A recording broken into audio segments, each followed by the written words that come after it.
Bem-vindos ao PlanosCast. Hoje temos o privilégio de conversar com o Dr. Marcelo Brito.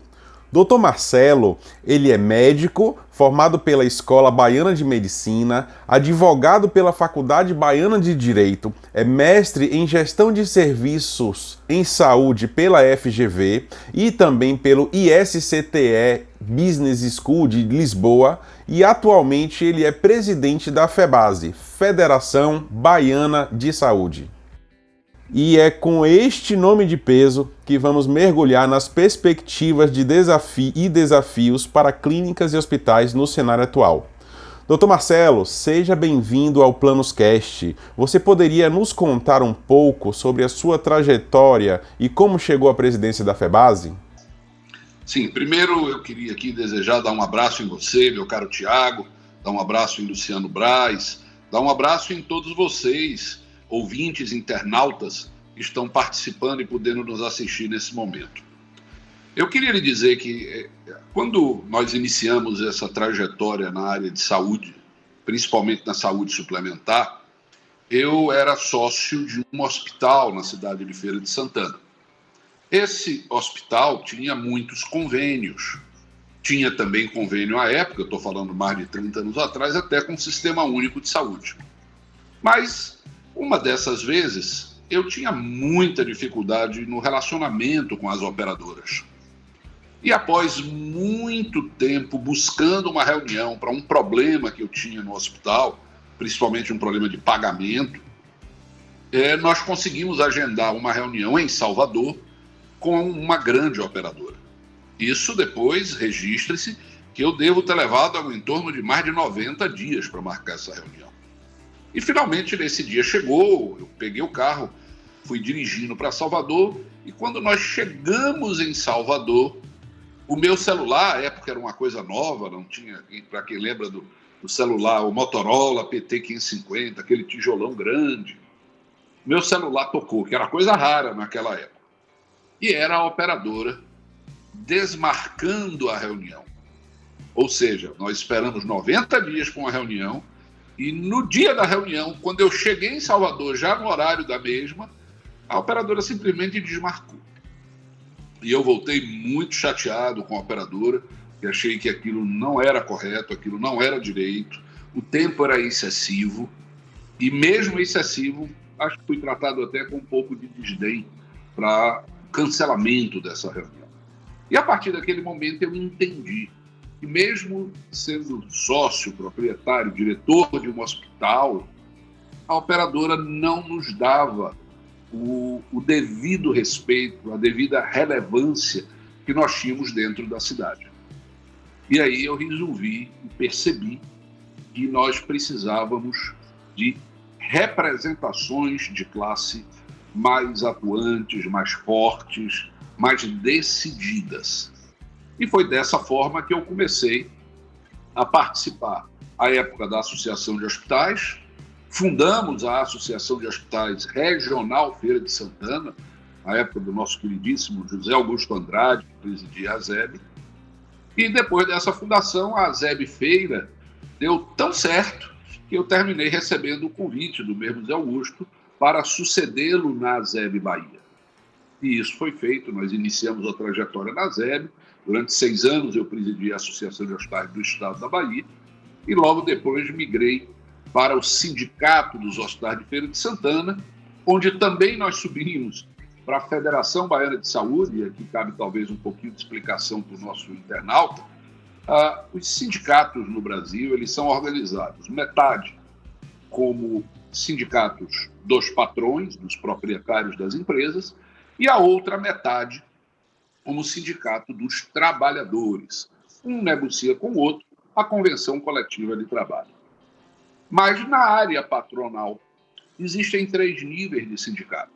O sindicato que você conhece, que no caso da Bahia você tem o Sindosba em Salvador, você tem o Sindosfeira em Feira de Santana, o Sindosfran na região de Juazeiro, o Sinderge na região de Jiquié, o Sindospes na região do extremo sul da Bahia, o Sind-Sudoeste, Vitória da Conquista, o Sindlab específico para os laboratórios, Então, nós temos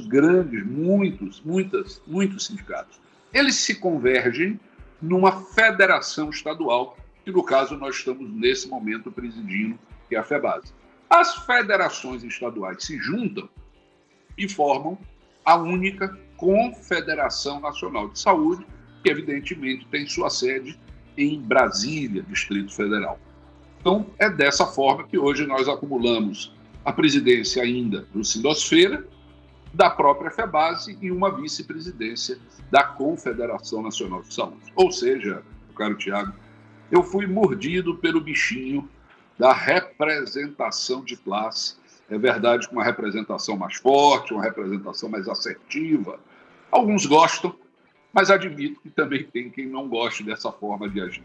Mas é a forma como a gente tem feito. Eu diria que no cômputo geral tem dado certo. Qual é o principal papel da FEBASE na gestão de clínicas e hospitais? Pronto.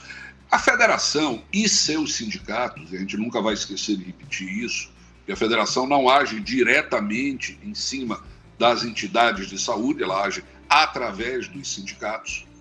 Ela não tem a função de gerir unidades, ela não pode fazer esse papel, mas ela pode auxiliar na gestão. Então, uma das coisas que nós estamos desenvolvendo, e a qualquer momento vamos estar soltando, por exemplo, um curso online para os associados, para os filiados, gratuito, de recepção. Ora, quem tem hospital, quem tem clínica, quem tem inclusive consultório ou laboratório, sabe que o primeiro contato que o nosso paciente tem com a unidade de saúde é através da recepção. Eventualmente pode ser na hora de estacionar o carro, mas não é o comum. O comum é entrar na unidade e se deparar com alguém na recepção. Então, essa é a nossa porta de entrada. Então, o que é que nós temos de comum na área dos hospitais, das clínicas, dos laboratórios e até dos consultórios? Quando nós buscamos no mercado alguém no papel de recepcionista, nós não encontramos. Diferente do médico, diferente do fisioterapeuta, diferente das outras áreas do hospital, da enfermeira, do técnico, do auxiliar de enfermagem, que já tem uma formação, a recepção não tem.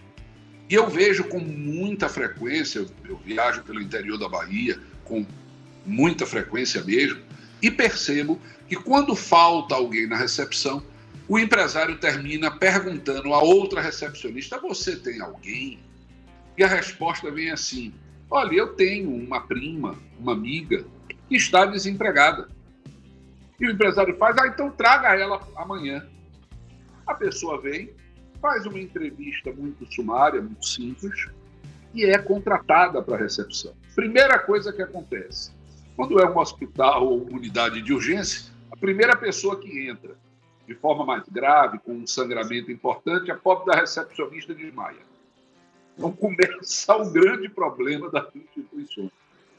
E acho que a federação e seus sindicatos precisam agora retreinar a equipe de recepção que existe para aprimorar e precisa fazer um curso para quem nunca exerceu esse papel, visando uma formação de equipe e ficar disponível para as instituições. Então, ao invés de você perguntar à sua recepcionista, a uma amiga: olha, tem alguém aí que você possa mandar para a recepção, e a pessoa vem completamente verde, você pode buscar no seu sindicato um banco de empregos, um banco de informações, onde o sindicato vai lhe encaminhar 1, 2, 3, 4, 5 recepcionistas para que você faça uma entrevista e escolha uma delas. Qualquer uma delas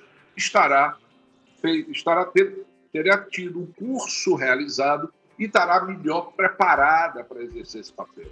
A recepção é uma das áreas mais importantes. É ali que nasce o contato com o paciente e muitas vezes é ali que nasce o que nós chamamos de glosa. O convênio, para quem não entende isso, o convênio, a operadora de plano de saúde, faz uma série de exigências burocráticas quando nós atendemos um paciente. Então ele quer saber o número do RG, ele quer saber o número da carteirinha. Esse número de carteirinha tem 25 dígitos para a menina ficar escrevendo.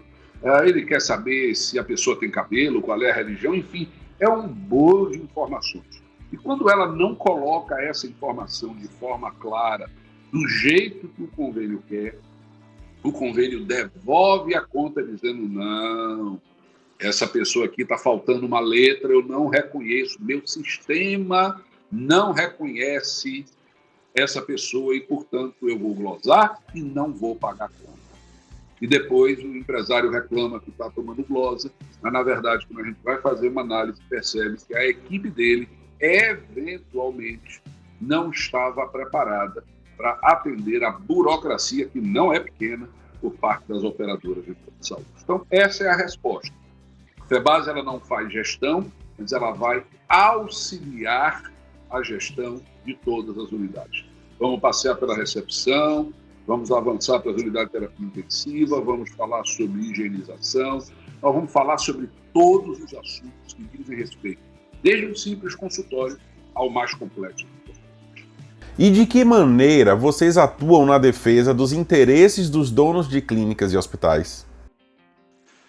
Um dos papéis que a federação, e aí eu vou misturar a própria confederação e os sindicatos têm, é de representar esse grande universo, que no caso da Bahia são mais de 34 mil empresas com CNPJ ativo da área de saúde, é fazer a representação deles. Hoje nós já fazemos, por exemplo, uma representação que é importantíssima junto ao Congresso Nacional. É fácil nós verificarmos. Uma das queixas mais comuns que eu ouço é: olha, os sindicatos não fazem nada, a associação não faz nada, ninguém faz nada. Por que nós vamos ter que fazer pagamento de contribuição? Senhores, nós acabamos de assistir o presidente Lula sancionando com festa a nossa chamada reforma tributária. Está aí, é assunto do momento. Acontece que a alíquota estabelecida da reforma tributária está prevista em 27,5%. Imposto único. Lembra mais ou menos a historinha do imposto único? 27,5%. Isso vai servir para a indústria, vai servir para serviço, vai servir para comércio. Acontece que um trabalho muito bem executado da Confederação com suas federações, Bahia incluída, conseguimos demonstrar no Ministério da Fazenda e ao relator do projeto no Congresso Nacional que, se passasse essa alíquota de 27,5% para nós da saúde, isso significaria mais de 100% do aumento do imposto que nós pagamos hoje, o que é absurdo para a área de saúde. Fizemos um estudo aprofundado e mostramos no Congresso e ao Ministério da Fazenda que, por exemplo, nos países da OCDE, que é a Comunidade Europeia, que pertencem basicamente à Comunidade Europeia e alguns outros, todos os impostos da área de saúde são menores, quando não isentos, porque os governos entendem que a saúde é uma das áreas mais importantes da população. Não adianta nada nós fazermos um monte de coisa no país quando a gente não consegue preservar a vida. Primeiro salvamos, depois a gente vê o resto.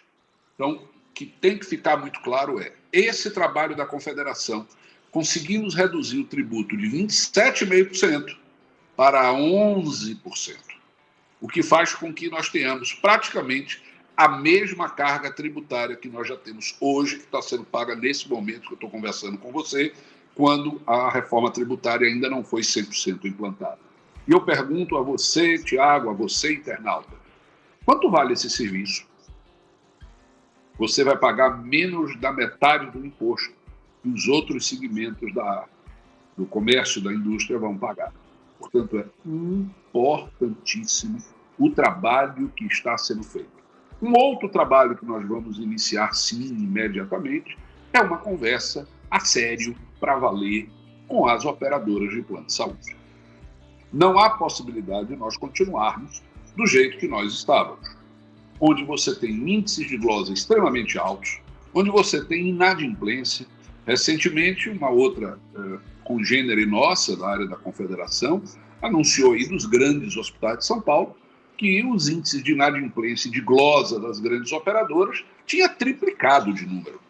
E olha que nós não estamos falando mais de um pequeno consultório, de um hospital na Bahia, já estou falando das grandes unidades paulistas. Então não há possibilidade de nós mantermos um nível de atendimento nesse porte, com esse grau de desgaste.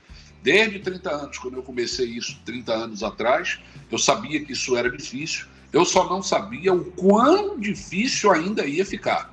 E hoje nós estamos, não vou lhe dizer no fundo do poço, porque esse poço pode não ter fundo, mas estamos numa situação bastante difícil, com a inadimplência de boa parte das operadoras do nosso mercado.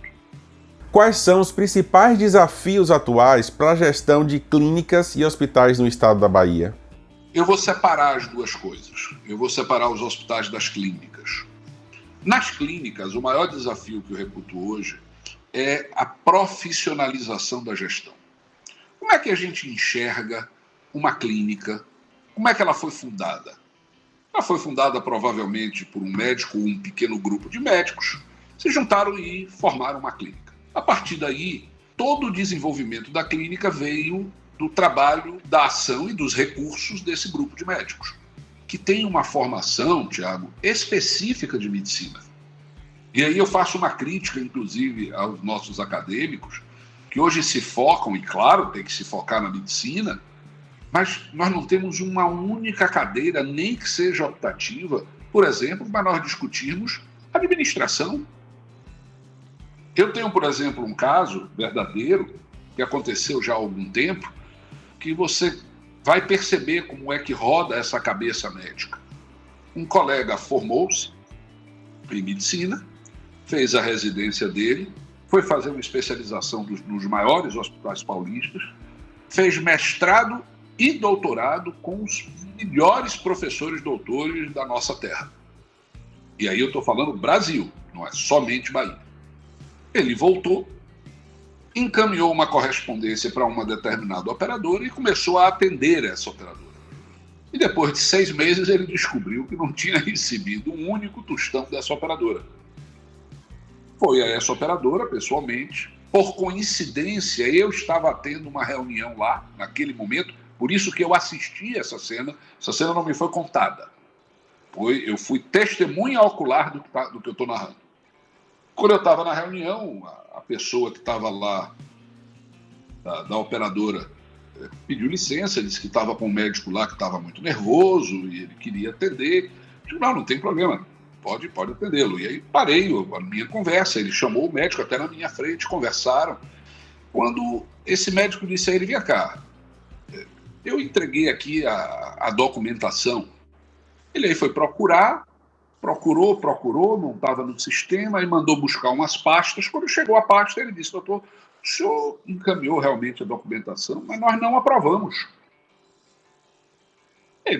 Esse médico na minha frente estranhou essa posição, disse, mas eu não entendi por que não aprovou.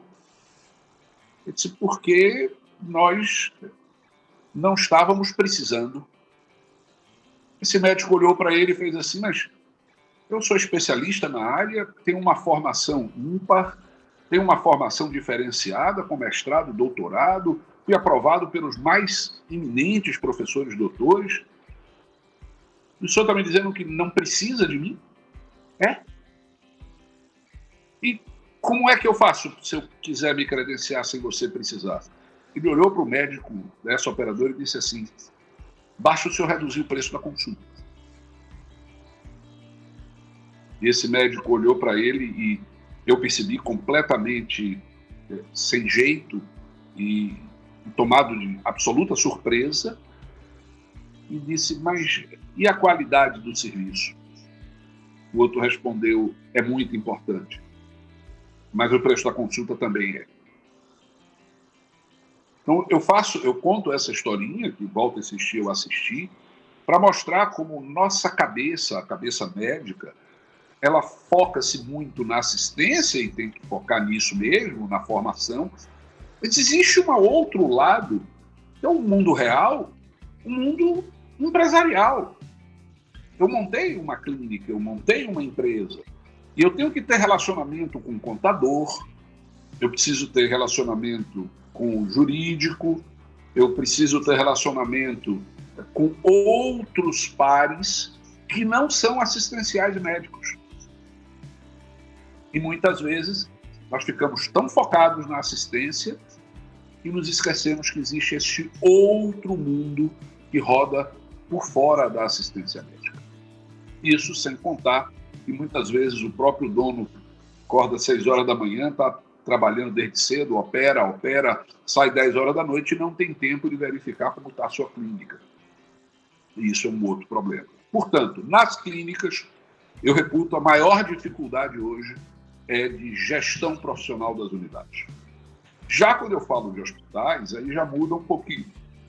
A maioria dos hospitais, eles já adquiriram uma solução profissional, até pelo tamanho dele, às vezes pelo próprio gigantismo, mas hoje ele tem uma dificuldade extrema, por exemplo, com operadoras de plano de saúde. Um grande hospital hoje, ele tem uma fatura contra a operadora muito grande, e eu já vi a operadora chamar essas faturas de agressores de custo. Olhe qual é a interpretação de algumas operadoras para grandes hospitais. Agressores de custo. Ou seja, não estamos olhando a qualidade do serviço, não estamos olhando... É preço, é valor, é custo per capita, é sinistralidade. Todas essas conversas que eu estou tendo aqui não tocam no assunto da assistência. Eles falam de sobrevivência, de necessidade de controle de custos. Então, hoje, os hospitais, eles têm uma dificuldade extremamente grande, porque eles investiram, eles precisam ter retorno desse investimento, e a operadora não quer dar reajuste, atrasa pagamento, glosa coisas indevidas, e a partir daí você tem um conflito armado. Adoro dizer que hoje, uma operadora e nós prestadores de serviço, nós temos uma diferença inadministrável. A diferença é a seguinte: para eu, operadora, ganhar R$1, você, prestador, deixa de receber. Para você, prestador, ganhar R$1, eu, operadora, tiro do bolso. Então, realmente precisamos rediscutir o modelo, porque não é possível que para eu ganhar alguma coisa, você tenha que perder, e para você ganhar alguma coisa, eu tenho que perder. Nós não vamos nos dar bem nunca. Não há essa chance. Nós não temos a oportunidade de nos dar bem. Eu adoro dizer que eu sempre me dei muito bem, pessoalmente falando, com todos os dirigentes de operadora. Mas o relacionamento prestador-operadora era desastroso. Desastroso. A começar pela marcação da reunião, que leva meses para ser marcada. Eu pergunto como é que eu tenho uma relação de trato continuado, de contrato continuado com uma operadora e eu não consigo conversar com ela? Não dá para fazer dessa forma. Temos que repensar. Voltando, clínica, gestão profissional, hospital, modelo de remuneração que hoje existe no mercado de saúde suplementar. O que nós fazemos hoje é fornecer subsídios. Hoje, a maior parte das negociações eles são tocados por advogados profissionais que têm especialidade em direito sindical, em direito do trabalho. Hoje, essas relações, eu não posso defender algo diferente para as clínicas e praticar algo que não é o profissionalismo. Então, nós sentamos hoje com todos os sindicatos, mostramos, atualizamos informações, buscamos informação de Brasília, buscamos informações em outros estados de como está esse processo negocial, repassamos a informação e debatemos entre nós o que é o melhor para nosso segmento. Claro que respeitadas as particularidades de cada região. Se não fosse para respeitar isso, bastava ter um sindicato só na Bahia inteira. E não é assim. Cada região tem um foco, cada região tem uma característica, e essas características precisam ser respeitadas pela unidade central. Quais são as iniciativas que vocês têm para incentivar a inovação no setor de saúde? Olha, a inovação no setor de saúde é algo que custa caro e é sempre um jogo de certo risco. Então você vai fazer investimentos que podem lhe dar bom resultado e podem não dar. O que nós podemos e fazemos é acompanhar o mercado. Então nós frequentemente estamos presentes numa das feiras, que é a maior feira do mundo de equipamento médico hospitalar, é a MED, que acontece em Düsseldorf, na Alemanha. Então todo ano nós comparecemos à feira, vamos trazendo as novidades do que é lançado lá. Na hospitalária em São Paulo, sempre no meado do ano, também estamos presentes e estamos acompanhando. Agora, há necessidade de que a própria base das empresas também participe e acompanhe a delegação para poder verificar em loco. Porque eu posso verificar um equipamento novo, por exemplo, na área de laboratório, mas talvez me falte elementos para eu dizer se aquela característica daquele instrumento, daquele equipamento, satisfaz a minha necessidade como laboratório. Então, o que nós temos é incentivado as empresas a participar. Isso é algo que as grandes empresas brasileiras, e aí não é só do segmento de saúde, já o faz de forma cotidiana. Pode até não ter novidade, mas você tem a obrigação de saber que não tem novidade. Para onde é que o mercado está se direcionando? Uma das outras frases que eu faço muito é dizer que a representação de classe é como se nós estivéssemos no meio de uma grande multidão e a gente tivesse a oportunidade de botar uma banquetazinha pequena onde a gente pode subir em cima.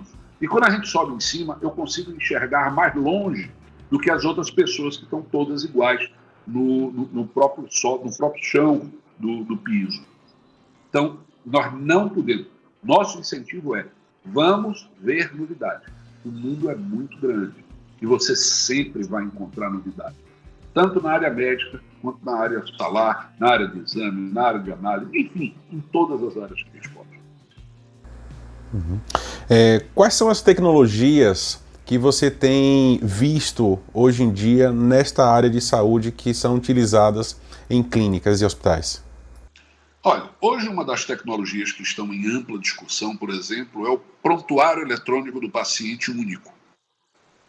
Hoje, se você se dirige a uma clínica e vai numa outra clínica ao lado dela, uma não conversa com a outra e não sabe o que é que a outra fez.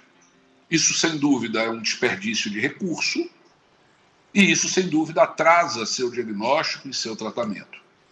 Então, há hoje um grande esforço, não resolvemos o problema ainda, mas há hoje um grande esforço para tentar criar uma grande base de dados que uma unidade possa acessar o que a outra fez. Claro que com sua autorização enquanto paciente. Então, algo que, por exemplo, me foi discutido e eu participei desse debate.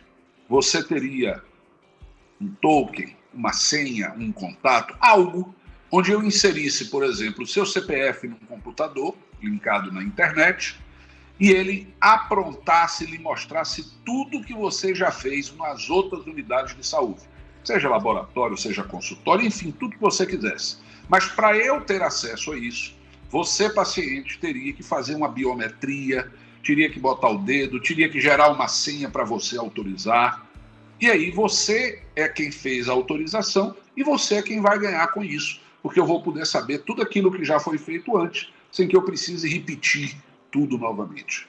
Então, essa é uma das coisas que está acontecendo, vem acontecendo. A telemedicina, que é outra coisa curiosa, porque num primeiro momento, como tudo novo, o próprio Conselho Federal de Medicina foi contra.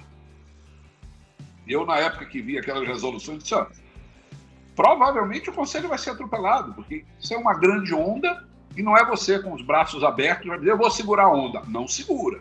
A onda vai lhe levar junto. E foi exatamente o que aconteceu. Hoje nós estamos. A tendência hoje, por exemplo, nessa área de tecnologia, está sendo discutido, até já existem alguns protótipos, de uma câmara pequena que pode ser colocada num shopping. Lembra eu vou citar aqui o nome, mas aqueles caixas eletrônicos, que tem vários no shopping? Como se você fosse um caixa eletrônico, que você entrasse, tivesse uma banquinha, um banco, você fecha a porta, ali entra um médico na sua frente e naquela mesma área tem uma série de exames que o médico do outro lado consegue executar com você. Vamos tirar uma tensão? Tem ali. Senhor, bote aqui a tensão. Hoje você já tira a tensão no dedo, se quiser. Então, bota aqui no dedo, ele tira a tensão de onde ele está e ele já vê o resultado. Então, olhe as possibilidades que você tem. O senhor pode fazer um furozinho no dedo, vai pingar uma gota de sangue, tem uma área aí nessa região que você está, pode pingar seu sangue ali, eu já vou ver o resultado por aqui. Olha que coisa maravilhosa. Ao invés de eu precisar ter uma clínica com todas as estruturas, espalhar essas áreas e você se dirigir a ela para um atendimento rápido. um atendimento imediato, onde o médico está de plantão num lugar. Hoje você tem, por exemplo, outra área que é muito nova, o suporte técnico de grandes hospitais nas UTIs do Brasil.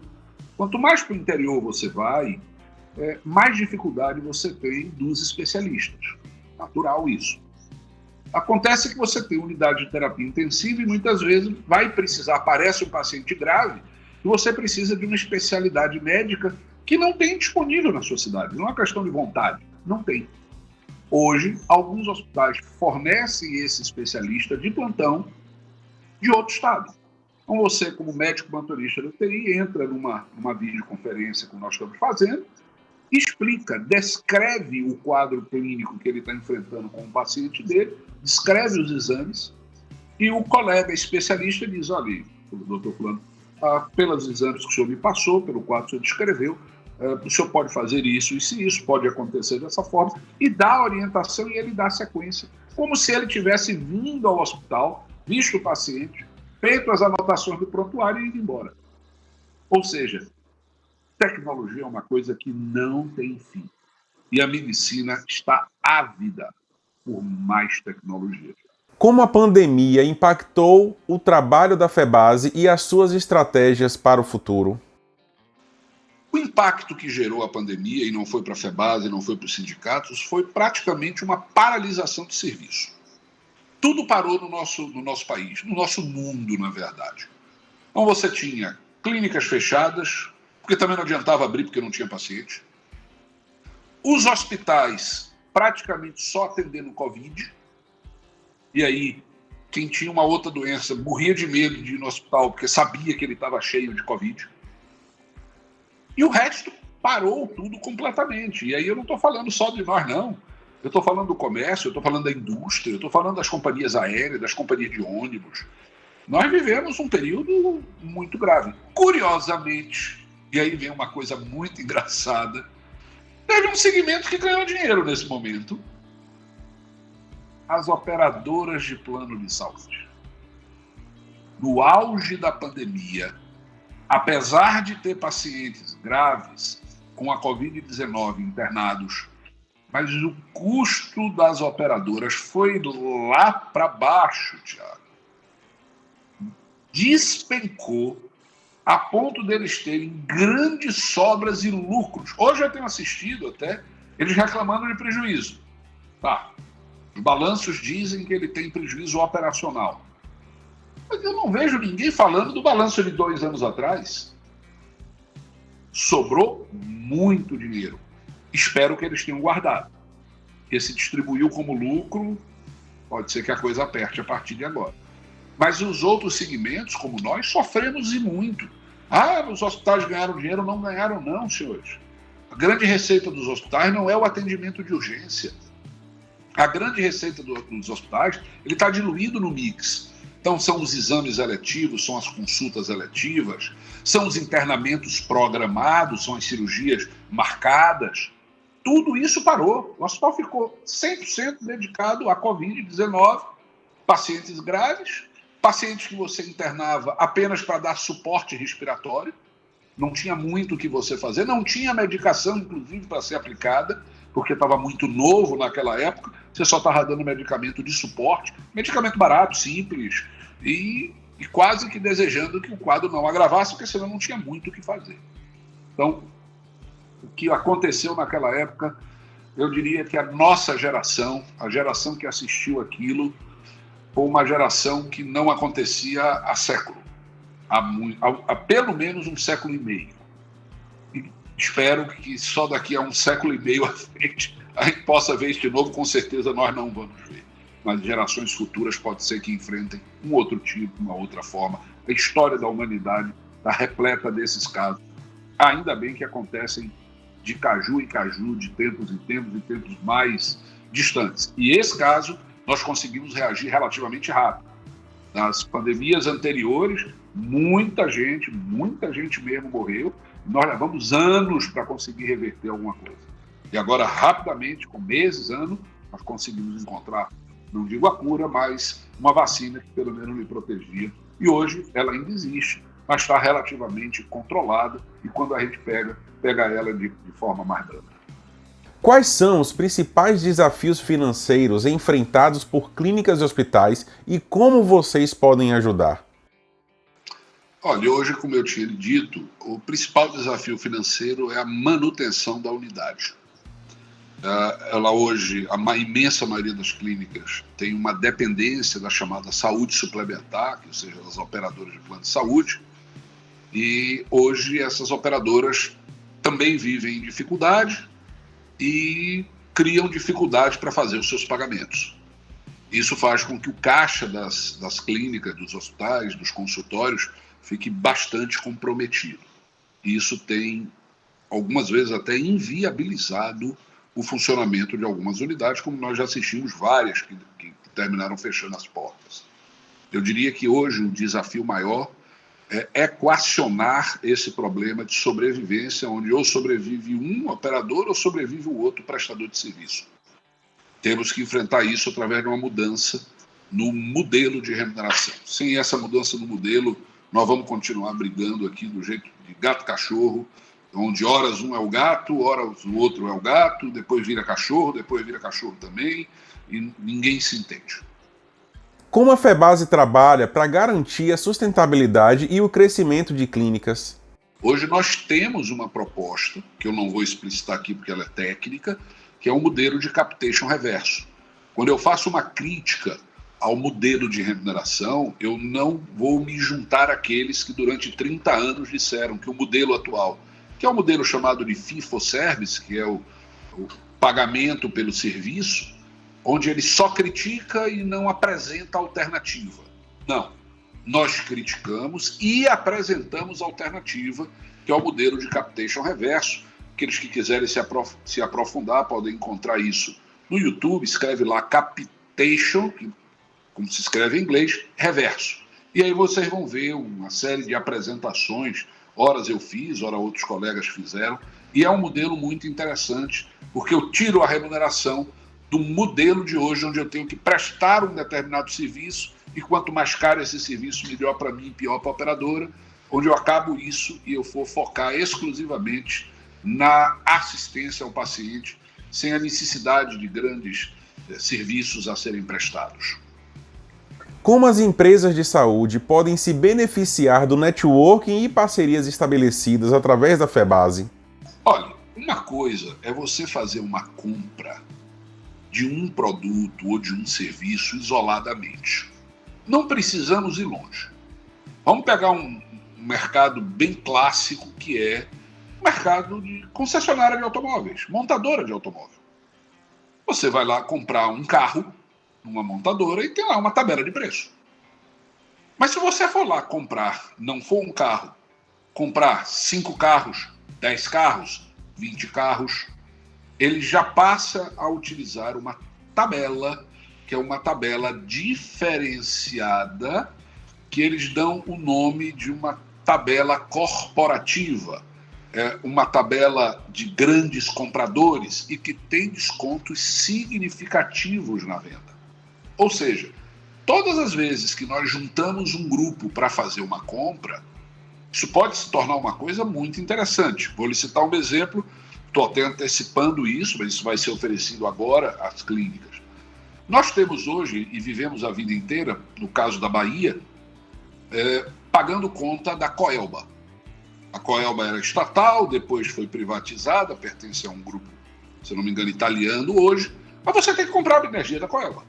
E o preço é esse e acabou. Bom, há pouquíssimo tempo foi desregulamentado esse mercado. E você hoje pode não comprar mais energia da Coelba. Se você tiver um determinado consumo, que hoje nem é tão alto assim, uma clínica de médio, grande porte já consegue pagar. O hospital nem se fala. E você pode adquirir hoje essa energia no chamado Mercado Livre. Não confundir com o Mercado Livre da internet. Chama Mercado Livre de Energia. E nós estamos estabelecendo uma parceria com uma empresa, não está assinado ainda, onde nós vamos ter uma redução de custo de 30% a 35% na sua conta de energia, se você aderir a esse modelo. Mas, Marcelo, eles vão desligar. Não. A pessoa que adquirir energia dessa forma não troca medidor, a Coelba não vai lá desligar a conta, não vai cortar fio. Não. Continua igual para você. Só que a conta, ao invés de ser enviada pela Coelba, será enviada por essa empresa. Bom, mas essa empresa produz energia? Produz, porque ela hoje tem parques eólicos, aquelas grandes máquinas que ficam girando, aqueles cataventos. Ela hoje tem grandes parques solares. Então ela pega uma área de deserto, uma área que não é utilizada e bota milhares daqueles painéis, capta, produz energia e lhe vende muito mais barato. E aí duas coisas fantásticas. Primeiro, você passa a utilizar uma energia 100% verde, porque é uma energia que não tem consumo de termoelétrica, não tem consumo, queima de carvão, queima de energia, e você vai ter uma grande redução de conta. Agora, para nós conseguirmos essa redução, nós precisamos que um grupo razoável de pessoas compre. E na hora que eu junto um grupo de pessoas, nós vamos conseguir reduzir o custo das operadoras. Hoje a FEBASE está focado em buscar parcerias para reduzir o custo de tudo. Tá? Hoje nós temos uma equipe buscando essas parcerias para oferecer para as nossas filiadas sem custo. FEBASE e seus sindicatos não estão ganhando nada com isso e nem é para ganhar mesmo. Esse é o nosso papel e é essa forma que a gente vai precisar agir. De que forma a FEBASE ajuda a promover a qualidade e a segurança do paciente em clínicas e hospitais?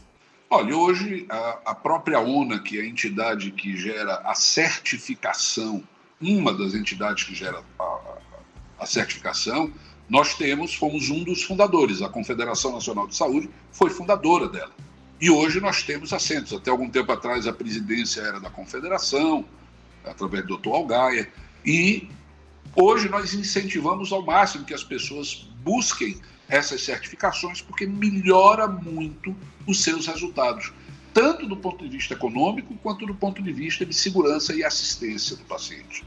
Só que as pessoas, às vezes, não entendem isso. Eu faço uma relação muito grande, por exemplo, com o pessoal que faz piloto de aeronave, os aeronautas, porque eles, hoje, tudo deles é absolutamente previsível. Então, se acontecer isso, você faz assim. Por isso que tem aqueles manuais grandes, aqueles manuais grossos, porque tudo está previsto, não tem nada de se inventar na hora.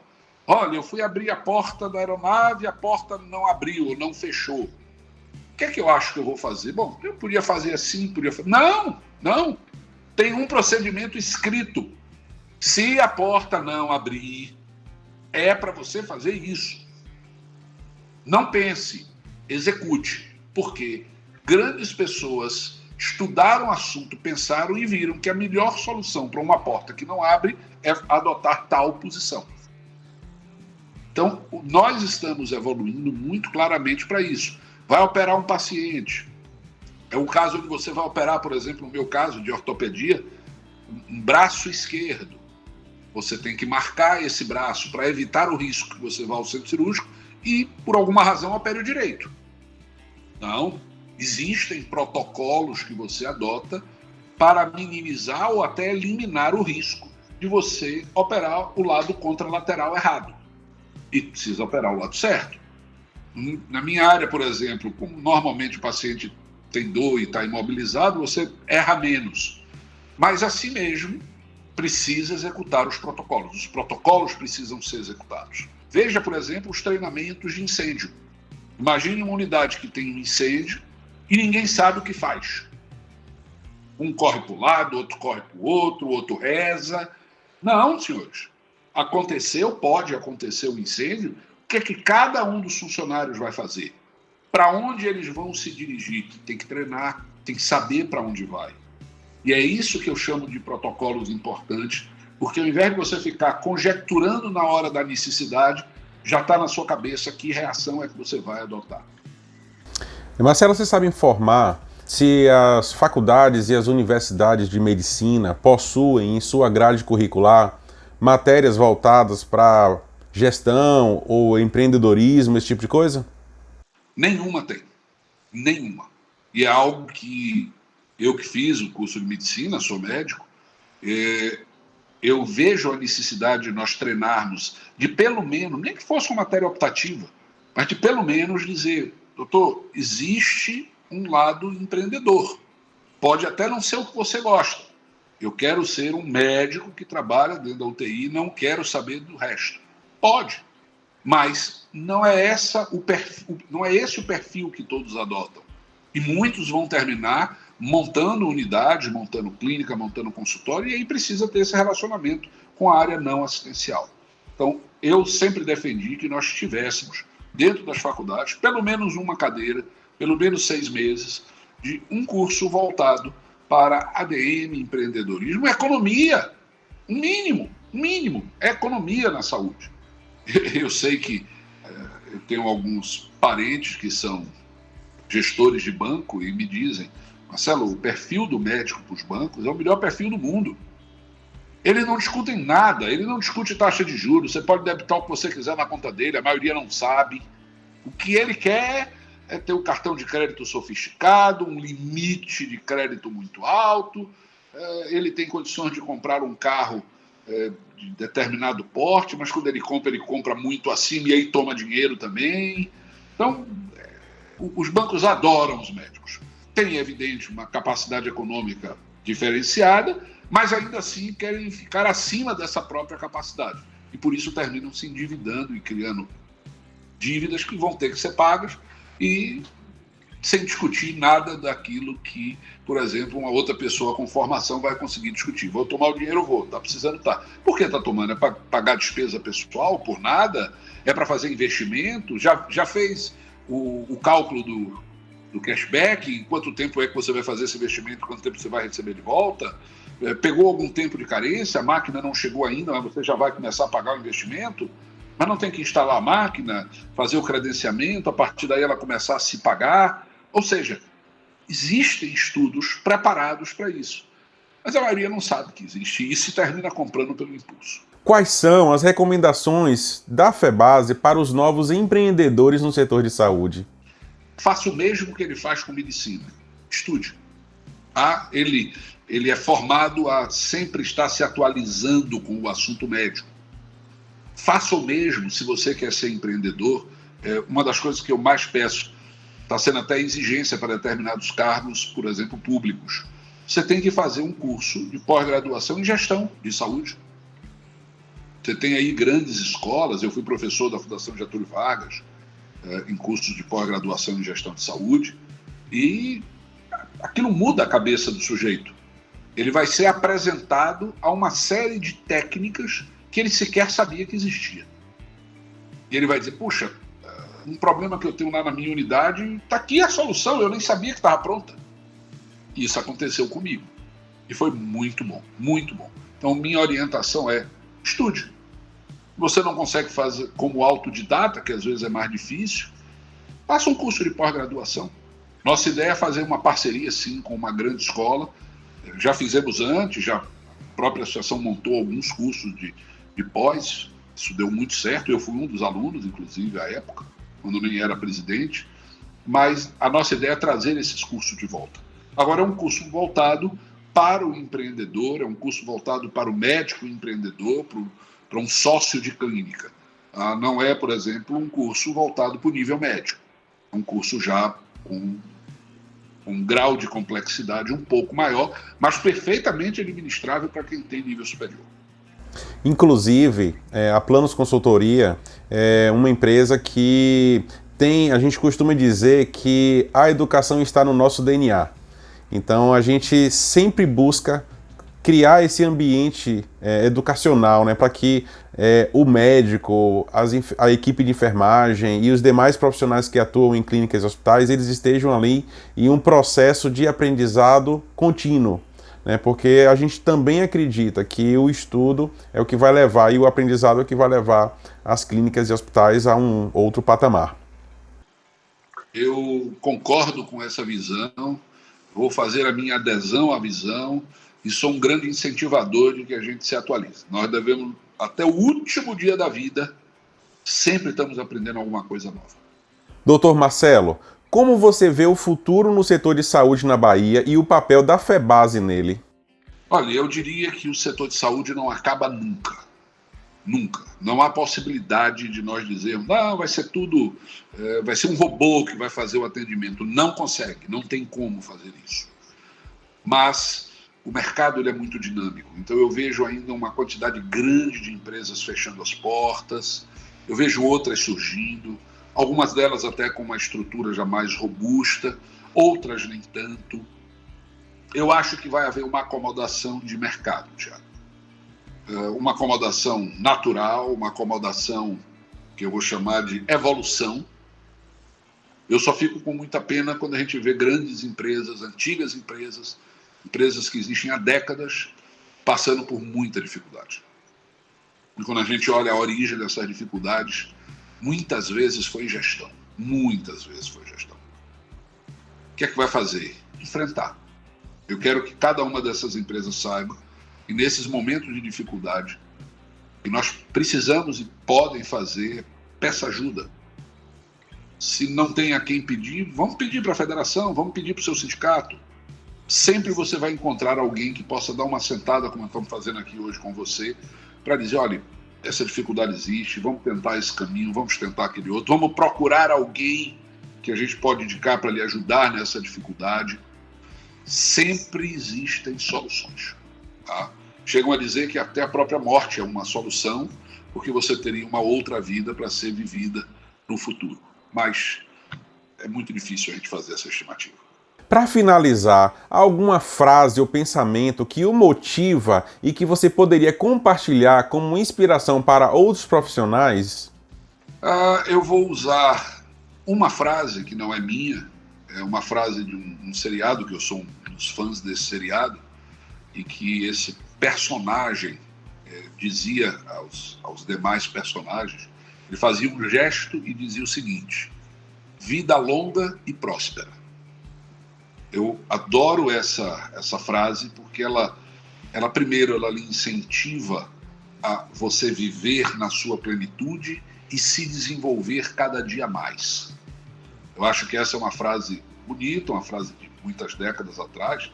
Para quem não sabe, é uma frase daquele seriado Star Trek, que seria o Jornada nas Estrelas, e falado pelo personagem que era Spock, feito por Leonard Nimoy na época. Eu gosto muito dela.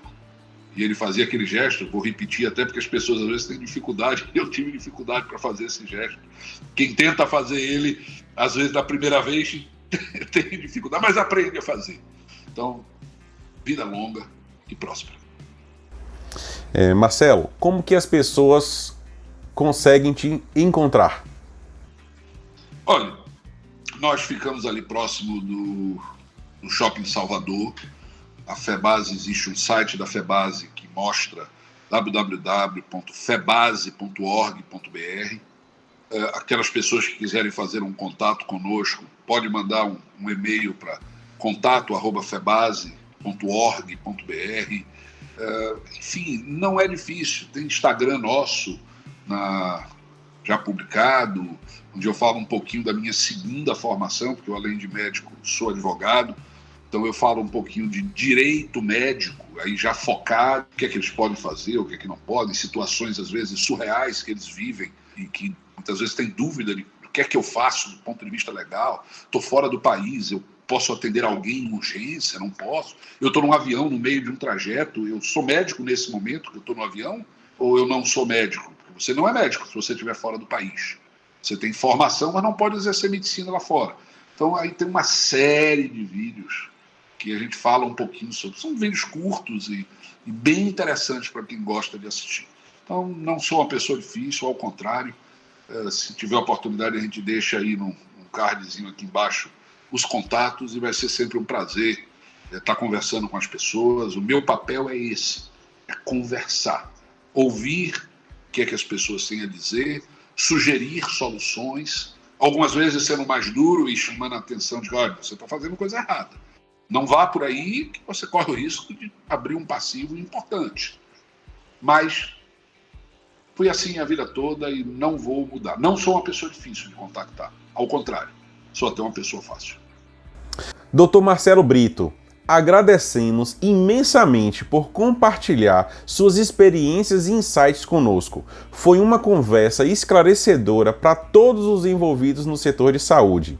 E é claro, um grande obrigado a você, nosso querido ouvinte, por estar conosco aqui hoje. Esperamos que tenha encontrado inspiração e ideias valiosas nesse episódio e que possam ajudá-lo em sua jornada profissional. Lembramos que a PlanosCast está sempre aqui para trazer para você as mais recentes tendências, conversas e insights sobre gestão de saúde, inovação e liderança.